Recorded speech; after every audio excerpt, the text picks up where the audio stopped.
Hey, what's up? It's Texumer here. In today's video, I'm gonna be testing out the iPhone 16e on a day in the life video. If you are excited, drop a like down below, subscribe to the channel. Let's start my day. I started my day off with some anabolic French toast, and obviously, while I was making it, I was watching some YouTube videos on the iPhone 16e. As you can see, looks pretty good. It's for 5 pieces of bread and 400 millimeters of egg whites, around 50 grams of protein, 60, and around 60 grams of carbs. Really good meal for me. It's very nutritious and it's a really good pre-workout meal. I put it on top some isolate vanilla protein and as a topping some sugar-free chocolate syrup and sell okay while I watch some YouTube videos. So, breakfast has been eaten. I'm ready. Let's get on to the gym. So, first I want to show you how much battery life the iPhone 16e has, because I will be recording the whole workout with the iPhone 16e. Currently just watched some videos, some YouTube videos while I ate breakfast, but it's midday, so like you can see, midday, and I still have around 89%, 90%. So I watched some YouTube videos while I ate and I prepared the food. So I will have 90% going to the gym, and then once I'm there, I will start working out. Now I'll update you after the workout on the battery life. I will record the whole workout with the iPhone 16. Let's go to the gym.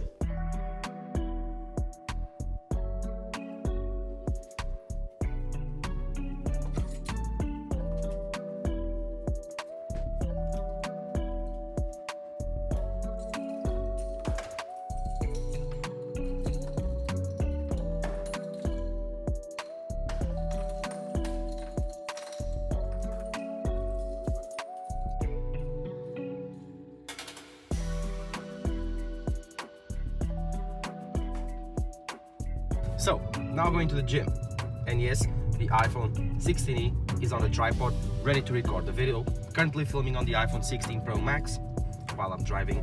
Yes, I have a cameraman, I'm not filming with my third hand, I only have 2 hands. Let's get on to the gym. Today's chest and triceps. Quick, easy, very good workout, love it, while testing out the iPhone 16e. If you are interested in any type of fitness video or workout video, I will leave my fitness channel in the description down below. So let's get on to the gym, put some music in the car, let's get hyped. Let's go.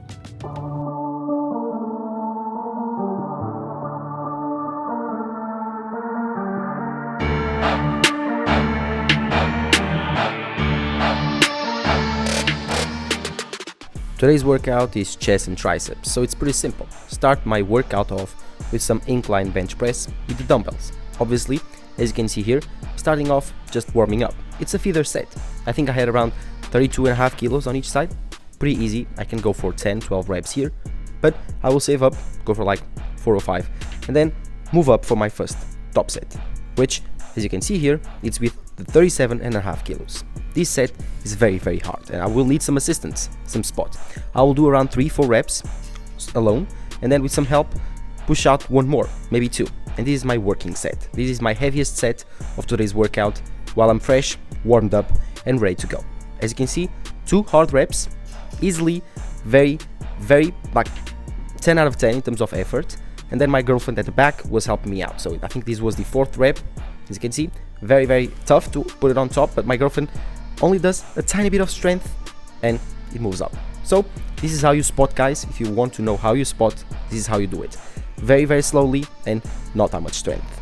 Obviously, this was the heaviest set of the workout, but the intensity keeps the same. I will drop the weight, but keep the same intensity. That's how you work out. That's how you grow in the gym.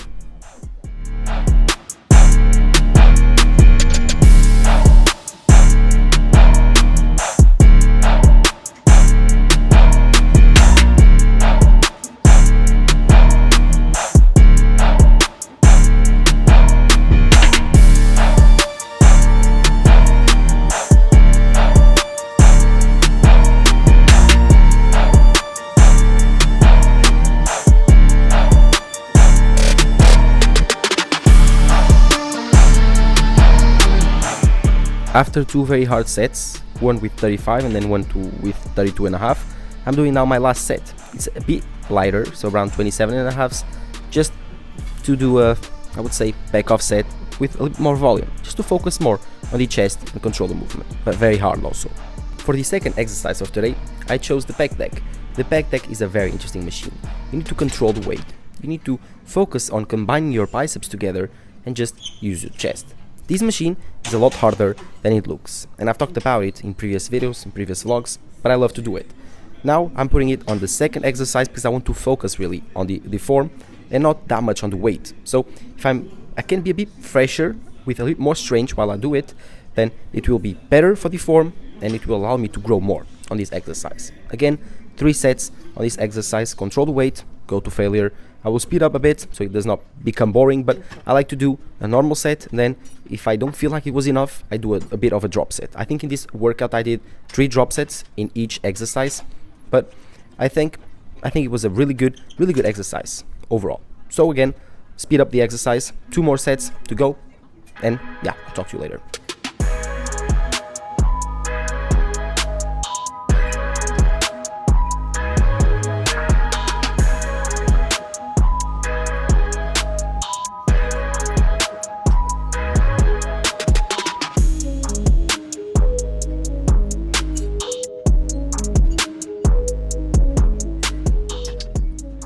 Third exercise for chest, Smith machine, incline chest press on the Smith machine.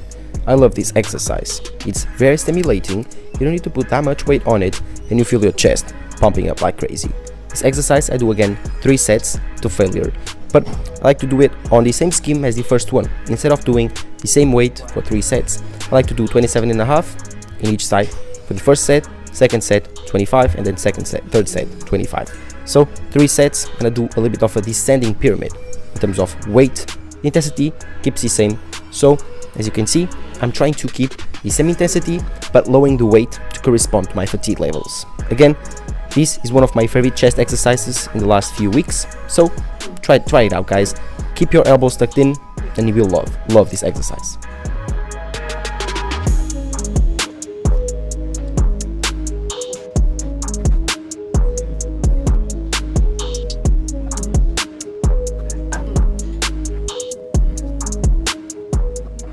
For my last chest exercise, I did the incline chest fly.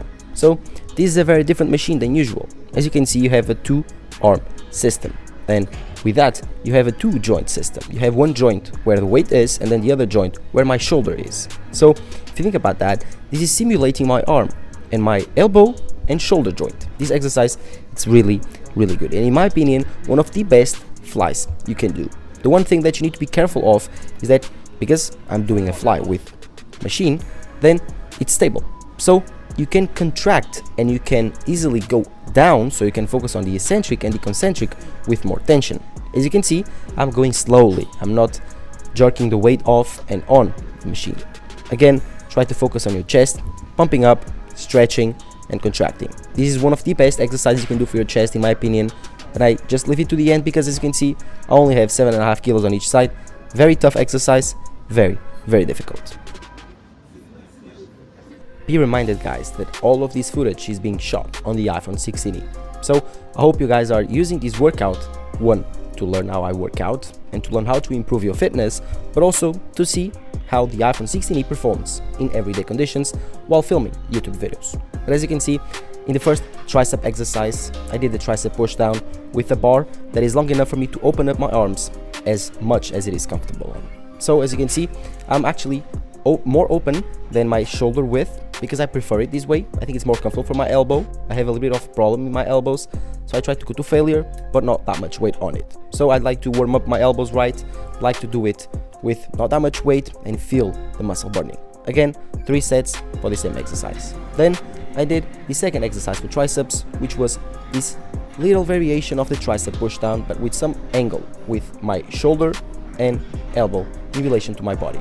As you can see, I have around 45 degrees of angle, and this allows me to be more comfortable and to extend more my tricep, which is another of its functions when you actually raise your shoulder to push it a bit further and have a bit more tension. Again, left and right arm, I did a unilateral work now.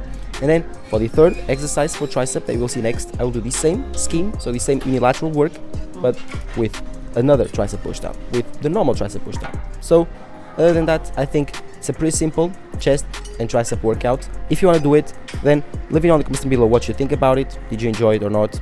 let's get on to with the iPhone 16e and with my day.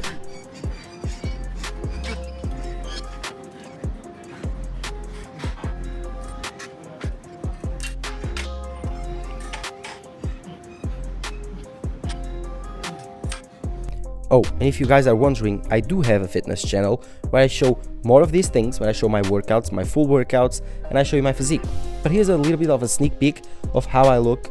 Currently, I'm weighing around 70 kilos, which is around 150 pounds, I think, 160 pounds maybe.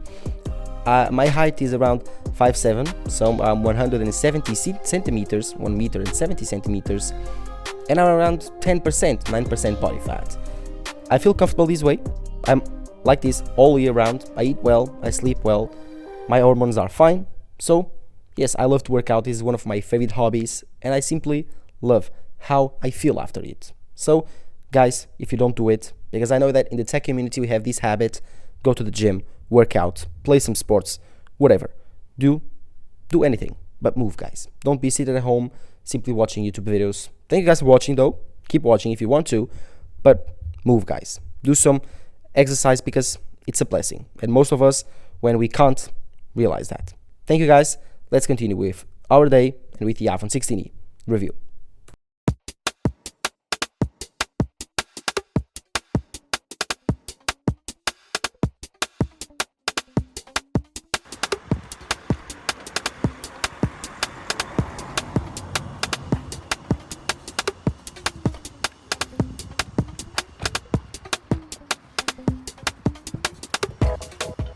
So, totally forgot to talk about the iPhone 16e battery life. It's now 45 minutes past 2, so the workout took about 1 hour and a half, and I recorded the whole workout with the iPhone 16e.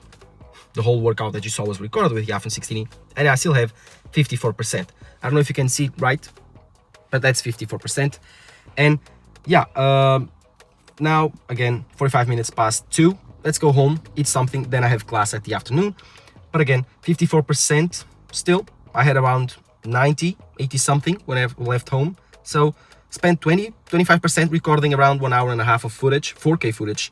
So I think that's fine. It's not the best battery life, but it's a small phone. So for me, that's okay. Let's move on, drive, and then go home and eat something. Let's go.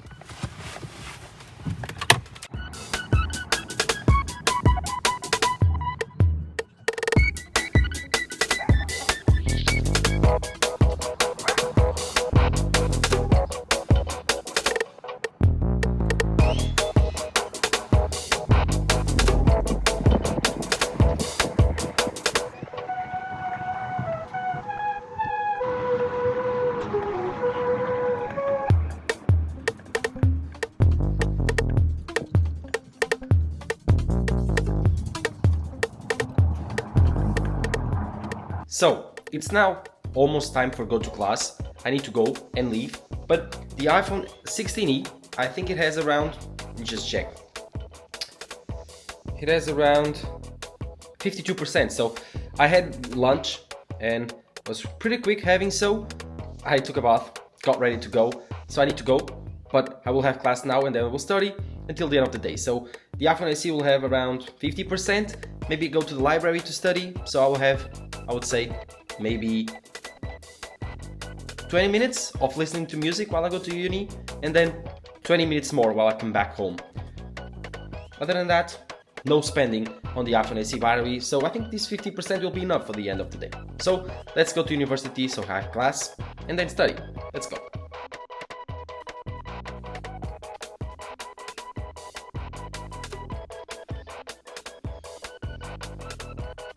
So, just finished studying, and it's now 6:30, as you can see. And the iPhone SE still has 52%. Again, after a few hours of studying, I now get time to relax. It's really good weather outside, so I'll go test out the cameras of the iPhone 16e against the iPhone 16 Pro Max to see what's the differences between this $700, $600 iPhone and the newest and shiniest Pro Max iPhone. Is it worth it to go and buy this iPhone, or should you upgrade for the 16? Well, let's test out the cameras. Daylight photos now. At the end of the day, I will try to take out some night photos for you to see. Let's go.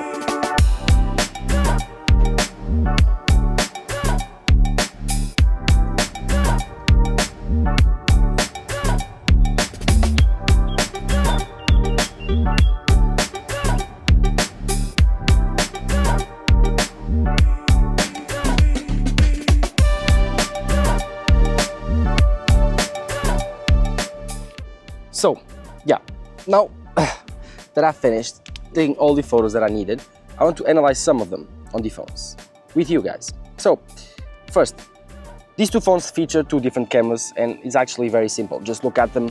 This has a triple camera system, this has a single camera system. So it's actually very difficult to compare because this one is much more capable. Although they both have a 40 megapixel main sensor. This one does not have any type of ultra wide or telephoto, while this one does. So you can take a lot more different photos and a lot more different perspectives with it. First, starting with normal photos, daylight.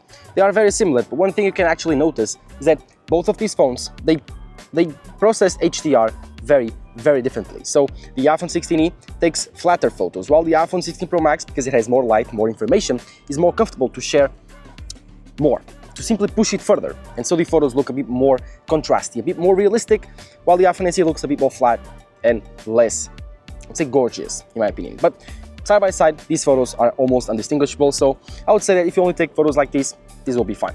Moving on to the next photo, you have a 2x photo, which is interesting. Both phones can do that via the 40 megapixel main sensor, although this sensor is bigger, so it will have more quality. You will notice that in lower lighting conditions, the 2x zoom on the iPhone 16 Pro Max will be much better than on the iPhone 16e. But in these conditions, daylight, good lighting, very nice weather, you won't notice that big of a difference again between these two lenses. So if you only take 1 or 2x shots, the 16e will be just fine. But where this falls short now is on the other focal ranges, because this iPhone does not have any more. While the iPhone 16 Pro Max, 16 Pro, and even the iPhone 16 does have a bit more. In the iPhone 16 Pro Max case, you have the 5x telephoto, a great focal lens. Love this zoom lens. It's beautiful, it can take beautiful shots and different perspectives, as you can see on this photo. Like, the perspective is completely different and makes lots of a difference. And then moving on, you have the ultra wide lens, something that the iPhone 16 does have, the 16e does not. So again, you are limited in photo, or at least in focal lenses, for you to choose. So you only have 1x or 2x, while the 16 Pro Max you have 0.5x, 2x, 3x, and 5x depending on the phone that you choose. And you also have the 35mm and the 28mm. So several focal lenses for you to choose, several ranges for you to use. So went for a walk at night time to test out the cameras. I've just finished, so let's now compare the image quality at night from the iPhone 16e to the iPhone 16 Pro Max. But I gotta say, I'm quite impressed with these results. So at the end of the day now, the battery life of the iPhone 16e is still really good.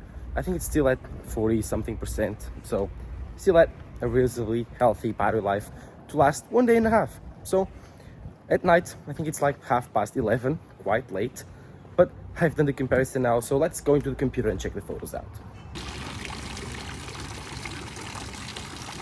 Here's some more photos and videos to compare between these two phones. As you can see, the differences between the 16 Pro Max and the 16e are actually very noticeable. The 16e has a smaller sensor than the 16 Pro Max, and as you can see on the 16 Pro Max, you can zoom in with the 2x camera, you can zoom in with the 5x camera, and both of them, especially this one, gets you lots of detail, lots of information. And even on the ultra wide, you can do that very seamlessly with the iPhone 16 Pro Max. All of them look really good with lots of bokeh. And obviously, you have two different choices whenever you're using these two phones, a 5x and an ultra wide. Both are not available on the 16e, and that makes a lot of difference even on video, different perspectives that you can get. Again, at night, the sensor on the 16 Pro Max is much better because it's much bigger, and so you have a lot less noise than the 16e. You can definitely notice that on all of the low light photos that I took with lots of light. The 16e is a bit more noise, a bit more smudges. The photos look dirtier than on the 16 Pro Max. And obviously you don't have the 5x telephoto, which performs really well, and the ultra wide, both exclusive to the iPhone 16 Pro Max. 16e also has a good night video, but when put side by side with the 16 Pro Max, it's unbeatable, that phone. Again, don't care about the flickering, that's because of the FPS, not the camera on the 16e. But both videos, you can definitely notice that the 16 Pro Max is better, clearer, and the colors are much better with the light. On extreme low light conditions, as you can see, the photos are closer than it looks, but the 16 Pro Max simply has more color, more contrast, and more lenses, which perform really well, especially that ultra wide. That 40 megapixel ultra wide takes beautiful shots. As for extreme low light video, well, you can see that the iPhone 16 Pro Max cuts a bit further and is a bit warmer than the 16e. Other than that, photos, you can notice that. And here is the big difference between these two phones. Although they are both 40 megapixel main sensors, one is much bigger than the other, so you have better low light video, better low light photo, and natural bokeh on your photos. Fast forward to the end of the day. I couldn't go to bed without studying because the next day I had a very important exam for fluid mechanics, so I had to study. Again, thank you guys for watching. This was a very, very interesting experiment switching to the iPhone 16e, the cheapest iPhone available on the Apple lineup. As you can see, I'm using the M4 iPad Pro with the Magic Keyboard, ChatGPT. It's a beautiful, beautiful thing to study on. Going back for the iPhone 16e, great device, $700 or $600 depending on your country, is a bit too expensive for me. At least, it's my opinion. Thank you guys for watching. Drop a like down below, subscribe to the channel. See you in the next video.